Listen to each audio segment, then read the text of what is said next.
Hello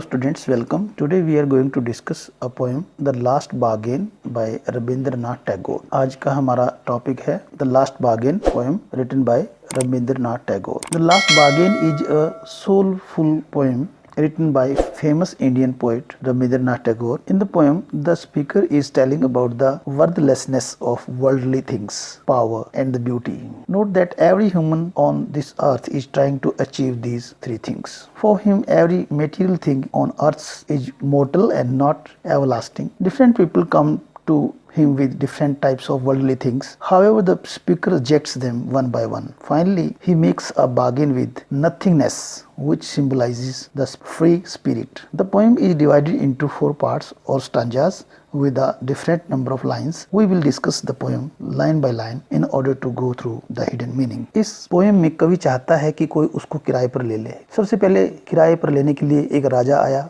उसने अपनी ताकत के बल पर उसे किराए पर लेने की कोशिश की, लेकिन वह ऐसा नहीं कर सका क्योंकि उसकी ताकत का मूल्य शून्य आंका गया। तब दोपहर की तपिश में एक बूढ़ा आदमी अपने धन के साथ कवि को किराए पर लेने के लिए बाहर निकला, मगर वो भी ऐसा नहीं कर सका क्योंकि धन कवि के लिए कोई मूल्य नहीं रखता था। तब शाम को एक सुंदर युवती अपनी मुस्कान के साथ कवि को किराए पर लेने के लिए आई। वो भी सफल नहीं हो सकी क्योंकि उसकी मुस्कान भी मंद पड़ गई थी और वह आंसुओं में बह गई थी। अंत में एक बच्चा रेत पर खेल रहा था। उसने कहा कि वह बिना किसी मूल्य के कवि को खरीदना हायर करना चाहता है, तो कवि उसके साथ सौदा कर बैठा और उसे अपनी आजादी की अनुभूति हुई। Dear students, a bargain is an agreement in which both parties promise to do something for each other. Someone is looking for work, waiting to be hired. He strikes a bargain but thinks it's worthless. He tries twice again but doesn't like either. Finally, in the last bargain, when he is hired for nothing whatever, he is happy as never before. What is the bargain and why is it the best? Bargain, सौदा एक ऐसा समझौता है जो दो पक्षों में होता है। कोई काम खोज रहा होता है, कोई किराए पर लिए जाने का इंतजार कर रहा होता है। एक सौदा तय करते हैं परंतु वह मूल्यहीन समझा जाता है। वह पुनः 2 बार कोशिश करता है लेकिन उस बार भी उसे सौदा पसंद नहीं आता है और अंत में एक ऐसा सौदा कर लिया जाता है जिससे वो दोनों खुश होते हैं। और वह सौदा क्या है, इसके बारे में हम डिस्कस करते हैं। Let us discuss the poem stanza by stanza. Stanza 1. Come and hire me, I cried while in the morning I was walking on the stone paved road, sword in hand. The king came in his chariot. He held my hand and said, I will hire you with my power. But his power counted for naught, and he went away in his chariot. सुबह के समय जब मैं पत्थरों से बनी सड़क पर चला जा रहा था तो मैंने चिल्लाकर कहा, आओ मुझे किराए पर ले लो। हाथ में तलवार लिए राजा अपने रथ पर आया। उसने मेरा हाथ पकड़ा और कहा, मैं तुम्हें अपनी ताकत से किराए पर लूंगा। लेकिन उसकी ताकत का मूल्य शून्य था। वह अपने रथ पर सवार होकर चला गया। हायर का अर्थ होता है किराए पर लेना, स्टोन पेव्ड रोड पत्थरों से बनी सड़क, और चैरिट होता है रथ, नॉट होता है शून्य। Stanza number 2. In the heat of the mid day the house stood with shut doors I wandered along the crooked lane.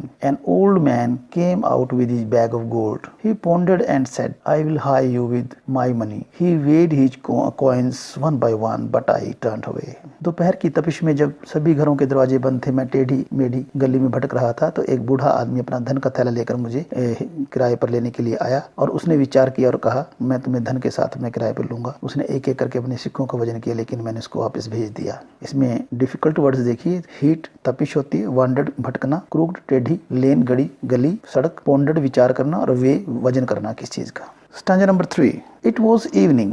The garden hedge was all aflower. The fair maid came out and said, I will hire you with a smile. Her smile paled and melted into tears and she went back alone in the dark. शाम हो गई, बगीचे में बाढ़ फूलों से लद गई। सुंदर युवती बाहर आई और बोली, मैं तुम्हें अपनी मुस्कान स्माइल के साथ किराए पर ले लूंगी। पर उसकी मुस्कान भी मंद पड़ गई और आंसुओं में बह गई और वह अकेली ही अंधेरे में वापस चली गई। इसमें डिफिकल्ट वर्ड्स देखिए। हेज बाढ़ होती है, अ फ्लावर फूलों से लदा होना, फेयर मेड सुंदर युवती, पेल्ड मंद पड़ जाना, मेल्टेड बह जाना और डार्क अंधेरा। Stanza number 4. The sun glistened on the sand and the sea waves broke waywardly. A child sat playing with shells. He raised his head and seemed to know me and said, I hire you with nothing. From henceforward that bargain stuck in child's play made me a free man. सूर्य रेत के ऊपर चमका, सुंदर लहरें समुद्र के हटीपन के साथ उमड़ पड़ी। एक बच्चा बैठा हुआ सीपियों के साथ, शेल्स के साथ खेल रहा था। उसने अपना सिर उठाया और ऐसे लगता था मानो वो मुझे कह रहा हो कि शून्य के बदले मैं तुम्हें खरीदता हूँ, यानी कि मुझे देने के लिए, मुझे आपको देने के लिए कुछ नहीं है, मैं फिर भी आपको खरीदना चाहता हूँ, हायर करना चाहता हूँ। और उस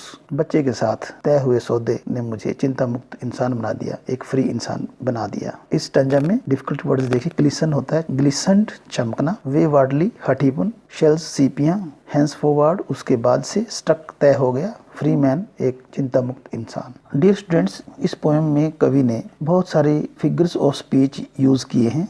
सबसे पहले हम देखते हैं सिंबोलिज्म। सिंबोलिज्म क्या है? एन ऑब्जेक्ट और पर्सन और idea means something deep and not just what the word means. केवल शब्द ही नहीं, उन शब्दों के गहरे मीनिंग को दर्शाने के लिए सिंबोलिज्म का प्रयोग किया जाता है। For example, stone paved road, the crooked lane means hard and difficult path of life which the speaker is traveling on. Second example is king in his chariot with sword in his hand. इसका अर्थ ये epitome of power, शक्ति का प्रतीक। एक symbolism का example और देखिए, an old man with a bag of gold, it shows wealth, ये धन को दिखाता है, धन की शक्ति को दिखाता है। A lady with a smile, beauty, beauty को शो कर रहा है। मॉर्निंग, होप एंड करेज को शो करता है। इवनिंग एंड डार्क, होपलेसनेस, निराशावाद को शो करता है। तो इन सब लाइंस का जो सिंबलिज्म के साथ दिखाया गया है, तो इनके जो बहुत गहरे मीनिंग हैं। दूसरा देखिए, एलिटरेशन। एलिटरेशन होता है repetition of consonant sounds in A line. एक किसी लाइन में, किसी वाक्य में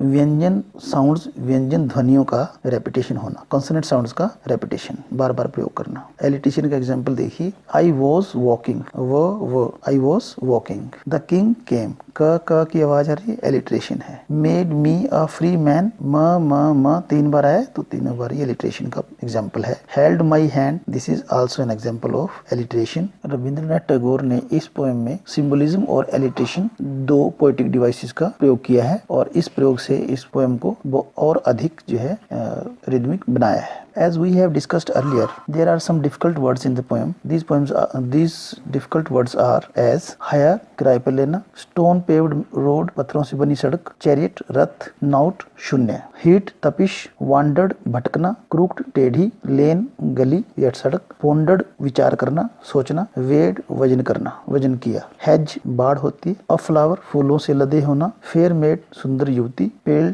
मंद पड़ जाना, पीला पड़ जाना, melted, बह जाना, dark, अंधेरा, ग्लिसेंट चमकना, वे वार्डली हठीपन, शेल्स सीपियां होती हैं, हैंस फॉरवर्ड उसके बाद, स्टक कोई बात तय हो जाना, स्ट्राइक हो जाना, और फ्री मैन एक चिंता मुक्त इंसान, एक फ्री इंसान। So this is all about the poem and I hope that you have enjoyed it very much. Thank you very much.